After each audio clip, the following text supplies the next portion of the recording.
They gave her the worst bird on the base. No explanation, no backup, just a checklist and a nod. Everyone at Fort Sentinel knew what it meant when you got the Black Hawk from Hangar 12. The rotors had a mind of their own. The hydraulics whispered of past failures, and its name was spoken with a smirk by pilots who never wanted to see their careers end early. But this time, it wasn't just bad luck. Somewhere in the control room, a technician flipped the final switch that would ensure the comms went dark once she left the ground. Lieutenant Olivia Walker stepped onto the tarmac with boots, steady helmet under one arm, eyes forward. She didn't know the exact moment the sabotage was set in motion. She only knew that everyone watching expected her to fail, and that this wasn't a test flight anymore. It was a setup. In the tower, 2 officers watched her prep the bird in silence. One of them muttered she wouldn't make it to the LZ. The other just stared, waiting for the crash that would end her record and her name. But Olivia wasn't like the others. She didn't have the right connections or the easy charm. What she had was instinct discipline and a habit of keeping her mouth shut when it mattered most. As the helicopter groaned to life, blades slicing the desert air, something inside her shifted. She knew this wasn't just a challenge. It was a message. And what they didn't know was that she had no intention of going down quietly. Part 1. Introduction. Character. A simple woman in a ruthless world. Olivia Walker didn't look like much when she first arrived at Fort Sentinel. Her uniform was regulation, but always looked a little worn, her boots well used but clean. She kept her hair pulled back in a tight bun, not for style, but to stay out of the way. And she spoke only when she had something worth saying. Most of the other trainees came from long military lineages or had connections that helped them coast through the ranks. Liv, on the other hand, came up through grit. She'd spent 4 years as an aircraft mechanic, hands deep in engine's grease under her nails, learning how birds moved before anyone ever handed her a flight stick. She didn't ask for favors, didn't drink with the right people or laugh at the wrong jokes, and that made her easy to overlook. Some saw her silence as a weakness, others took it for arrogance. But the ones who paid attention knew better. Liv watched everything, remembered every step, and let her results speak louder than words. She wasn't flashy. Her records were clean, not decorated. Her test scores were high, not record-breaking. What set her apart wasn't what she did in front of people, but how consistent she was when no one was watching. She trained early and stayed late. She listened more than she talked, and she never gave anyone a reason to doubt her precision. But in a place like Fort Sentinel, that wasn't always enough. Silence didn't earn you trust. It made you a threat. It didn't help that she was one of the few women left in the flight program. The halls carried whispers, jokes passed too quickly to catch. No one said anything out loud, but she felt it in the way eyes slid past her, in the way instructions came with a sharper tone. She wasn't just training, she was surviving. Liv never made a scene. She never corrected the ones who doubted her or defended herself when her skills were brushed aside. Her belief was simple. Let them doubt. Let them watch. And when the moment came, she'd show them. Her past gave her that mindset. She hadn't grown up with military expectations. She grew up fixing old trucks with her uncle and reading flight manuals at night because no one thought she could understand them. She knew what it meant to work twice as hard just to get a foot in the door. The more polished cadets didn't know how to handle her. She wasn't looking for their approval. She wasn't chasing anyone's respect. But she earned it anyway, piece by piece, in ways that couldn't be undone. By the time she was assigned her final evaluation flight, her instructors had run out of reasons to hold her back. Not because they liked her, but because her record gave them no other choice. Still, that didn't mean they wanted her to succeed. In that world, quiet competence was more dangerous than failure, and Liv, for all her stillness, was a threat they hadn't seen coming. Part 2. Setting the scene. The base. Sub-Part 2.1. The airfield that eats dreams. Fort Sentinel wasn't built for comfort. The sun hit hard from the moment it rose, bouncing off the concrete and metal like it was trying to peel skin. Dust rolled through the airfield almost every afternoon, sharp enough to sting eyes even behind goggles. The base sat isolated in the high desert, too far from anything soft. There were no trees, no shade, no mercy. It was a place built to strip things down, not just helicopters, but people too. Pilots arrived with clean boots and big dreams. Most left with neither. Fort Sentinel didn't care about where you came from. It cared about whether you could survive its silence. You could hear the birds screaming overhead before dawn. By midday, the heat bent the horizon. It was the kind of place where a wrong step stayed with you sometimes for your whole career. There were stories buried in every hangar. Someone missed a landing by inches. Someone cracked under pressure. Nobody talked about those pilots anymore. Their names just vanished. Trainees kept their heads down. You could feel the pressure in the air like gravity ran heavier there. Every drill, every maneuver, every debrief felt like a test you didn't know you were taking. Failure wasn't just a possibility. It was expected. The base had a reputation for thinning the herd, and it didn't apologize for it. If anything, it prided itself on breaking the weak. Liv felt that weight from day one, not just in the way instructors watched her, but in the way the base itself seemed to lean in, waiting to see how long she'd last. It was never just about flying.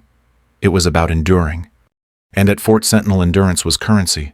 If you ran out, you disappeared. Sub-Part 2.2, the setup in Hangar 12.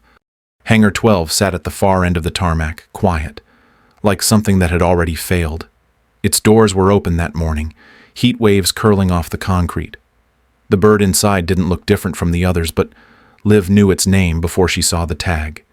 Everyone called it the Hangar Queen. Always grounded, always passed off like a bad secret. No one wanted to be assigned to it, and no one ever asked why. It had history. Pilots whispered about drift in the tail-delayed yaw response, a general wrongness you couldn't quite prove. It never showed up in the logs, but the reputation stuck. Liv didn't flinch when they handed her the clipboard. She glanced at the ID number and recognized it immediately. A beat passed.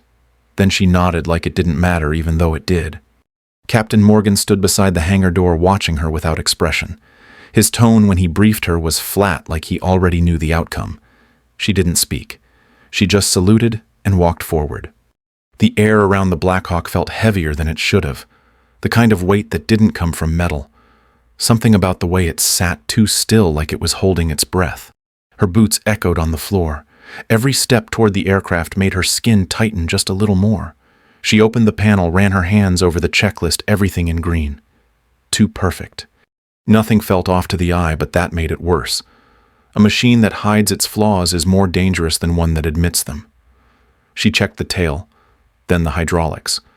No errors, no flickers, but her instincts were already awake. No one said it out loud, but everyone knew this was no coincidence. The base didn't do random.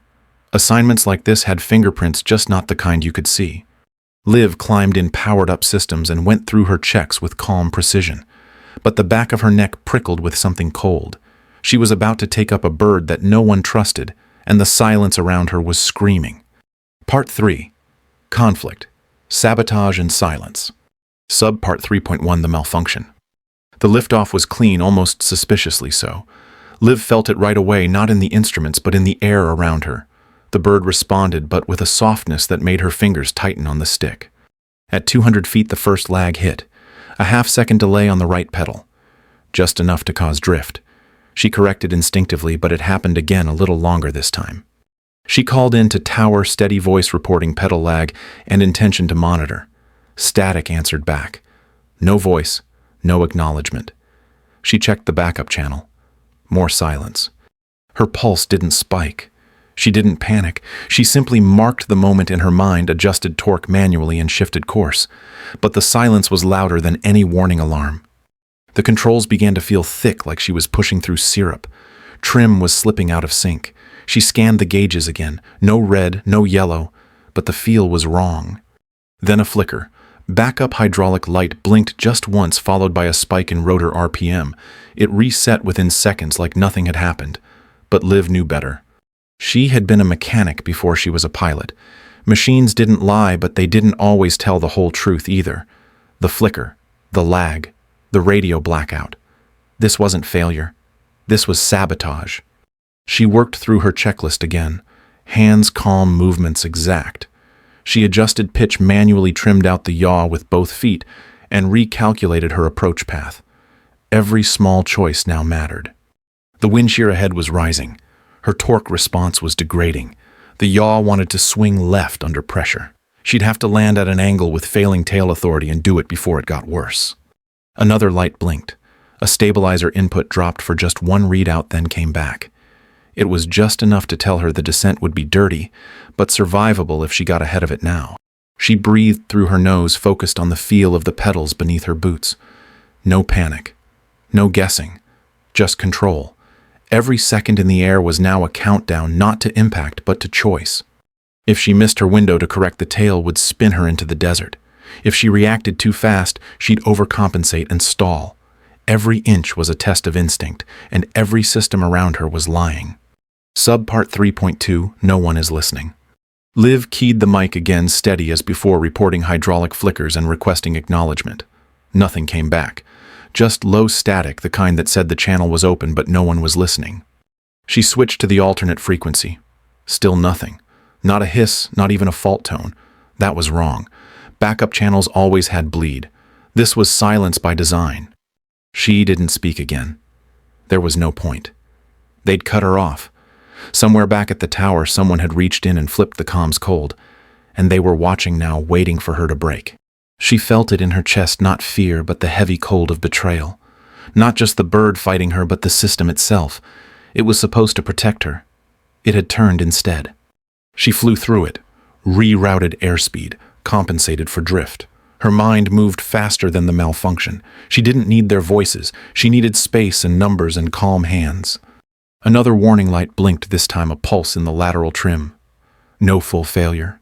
Just another ghost in the machine. She rolled right, slightly adjusting for wind shear, now hitting harder than forecast. The medevac zone was still 5 minutes out. Too far for a clean run with a tail that didn't want to follow orders. She had to plan every move 30 seconds ahead, no hesitation. She mapped the descent. No full yaw authority. Minimal pedal feedback. She'd have to spin into the landing curve early, give the bird space to lose speed without dragging itself sideways.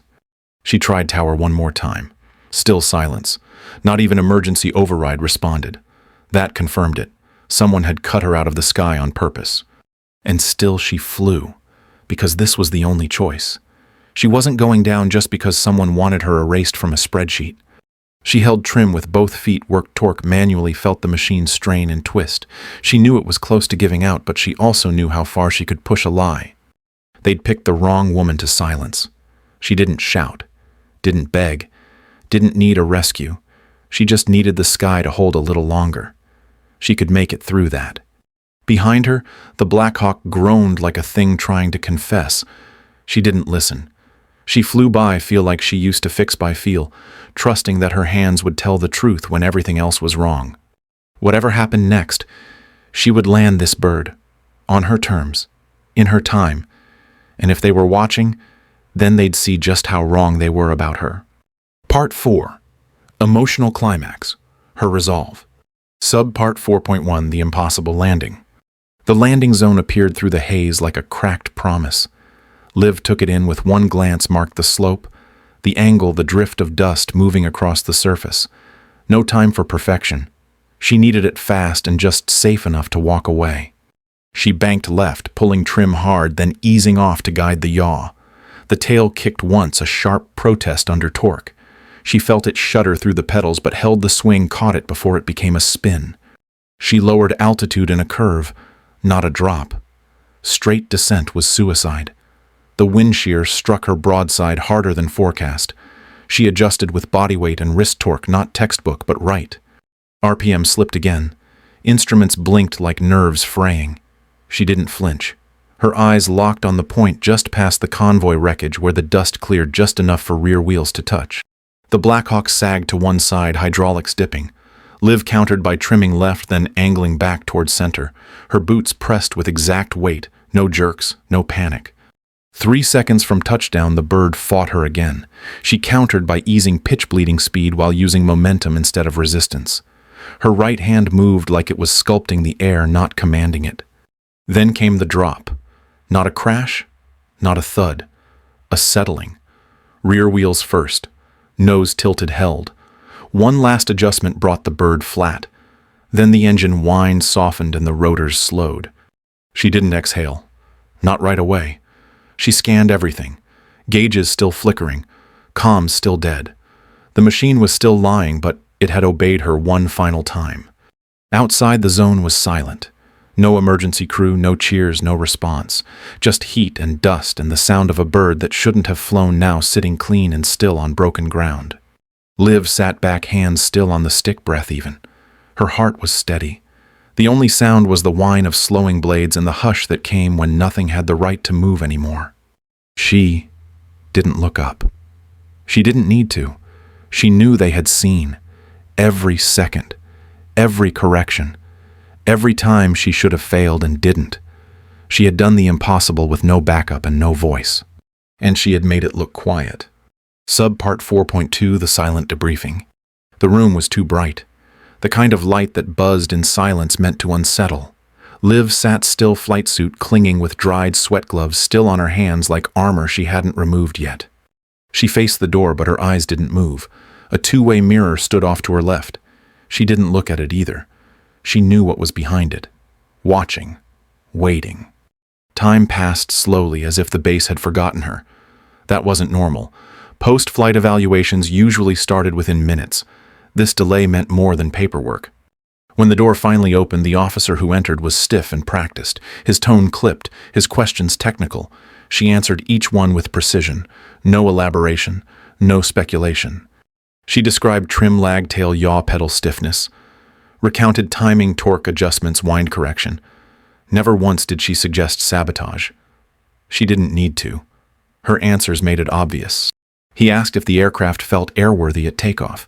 She held his gaze and said it matched the checklist, then paused. Left it there. The silence filled in the rest. Behind the mirror, the observers didn't speak. They had seen the data. They had reviewed the footage. But the way she told it, clear and flat, made it real in a way nothing else could. She didn't defend herself. She didn't raise her voice or press blame. The facts did it for her. That calm under pressure. That refusal to beg or accuse. It said more than any report could. The interview ended without resolution. No verdict, no promises. She stood, nodded once, and walked out without asking for what came next. The silence she left behind was heavier than before. And that was her message. Not loud, not bitter, just final. Part 5. Twist. Truth exposed. Subpart 5.1. The investigation unfolds. The first red flag came from the maintenance logs. Someone had cleared the helicopter for flight just hours before Liv took off, but the checklist was too clean. Every note was perfect. No cross-check, no supervisor initials. Just one name, Staff Sergeant Cole Juneau. That same name had appeared before on other borderline cases. Small inconsistencies, misfiled records, things that only made sense when looked at side by side. And now he was gone. No show at morning check-in. His quarters empty by noon. The command team pulled surveillance from Hangar 12. Footage showed Juneau entering alone at Oro 437 30 minutes before he logged the final inspection. He stayed inside for over 20 minutes. No one else entered or left. The video showed him at the tail housing, hands moving fast, not inspecting, but adjusting. He closed the panel, wiped down the latches, then walked out without submitting a double verification. That alone was a direct violation. Worse came later. Tower logs revealed a manual override request at the same time Liv's call first went unanswered. The override wasn't random. It was directed from an internal control station. That station was signed in under a senior officer's credentials, Captain Morgan.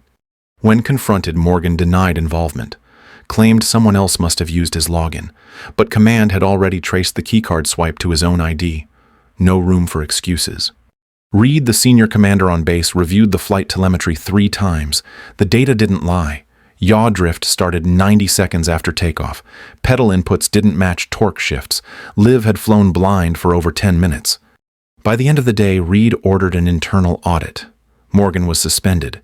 Juneau was flagged for detainment and declared absent without leave.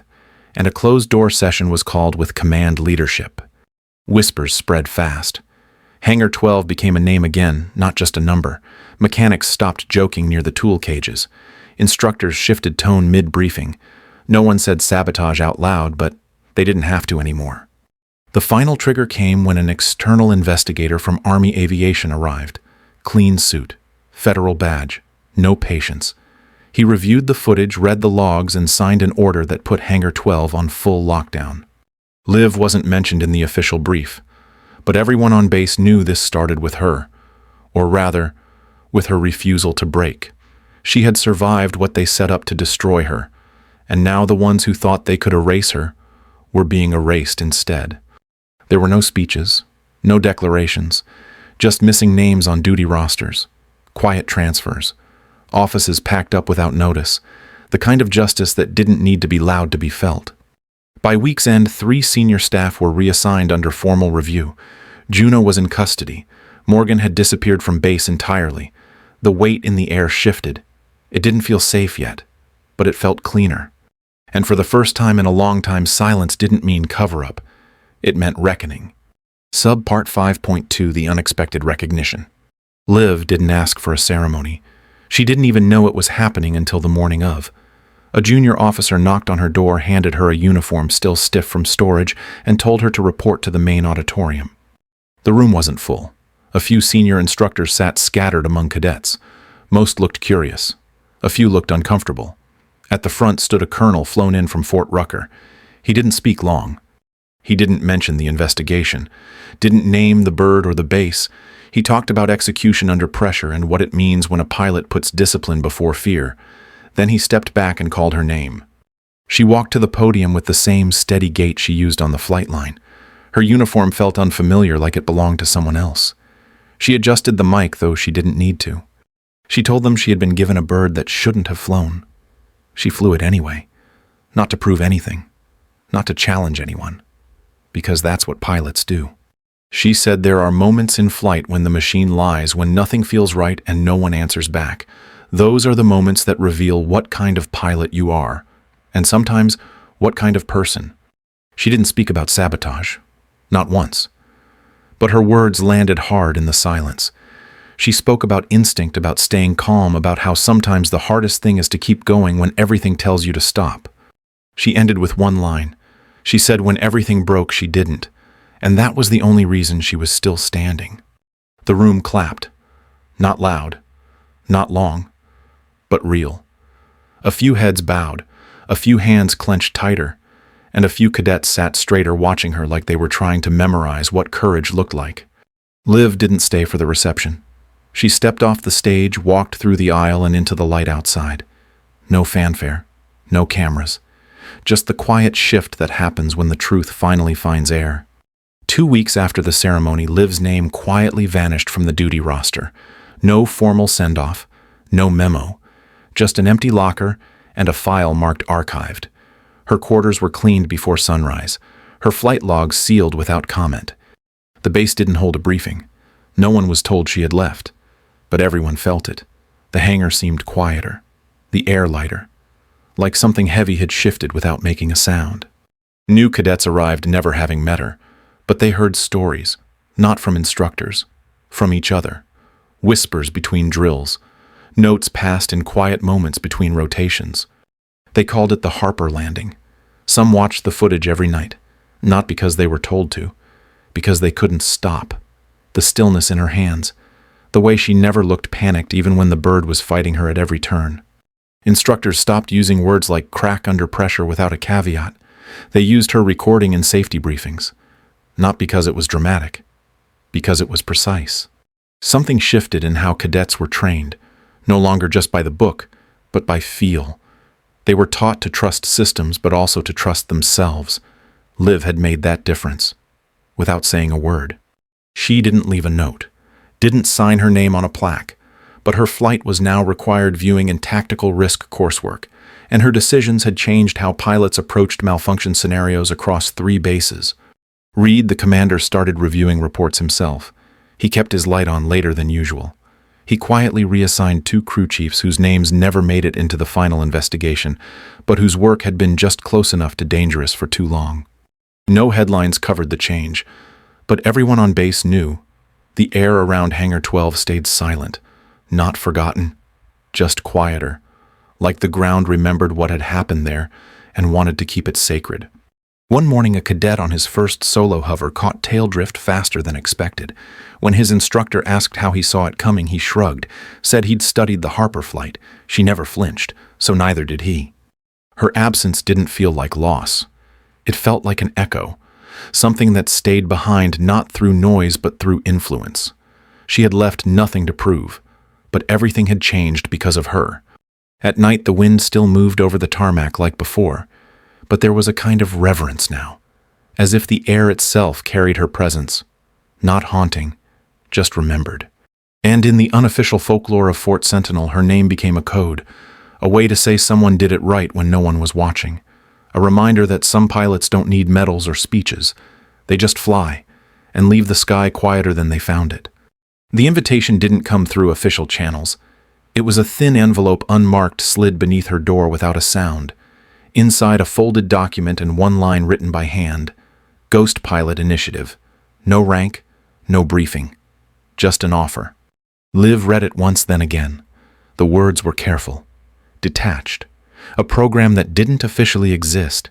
Designed for pilots who had proven more under pressure than protocols could measure. No medals, no reports, just performance. She didn't need time to decide.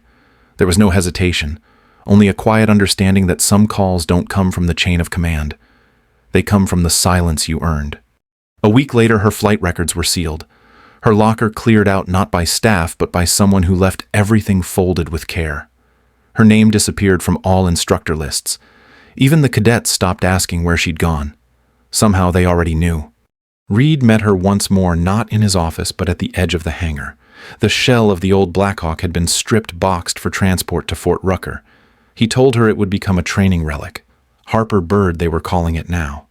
She said nothing, just looked at the flight stick one last time where her glove had gripped through failure.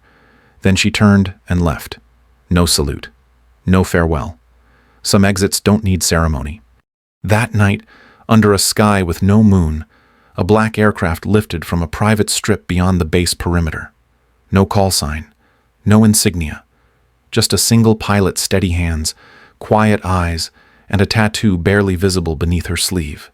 She flew alone into open air that didn't ask for names. The radio crackled once. A voice said she was cleared to engage. She didn't answer. She just flew. Out there, she belonged to no one. Not the base, not the files, not even the story. Only to the wind and to the kind of silence that only courage can shape. Somewhere far below, new pilots were being taught to trust their instincts. Somewhere a mechanic checked a panel twice instead of once. Somewhere a commander paused before signing off too fast. And, in the sky above it all, Liv moved through air like it was memory. Not to be seen, just to make sure something broken never fell again.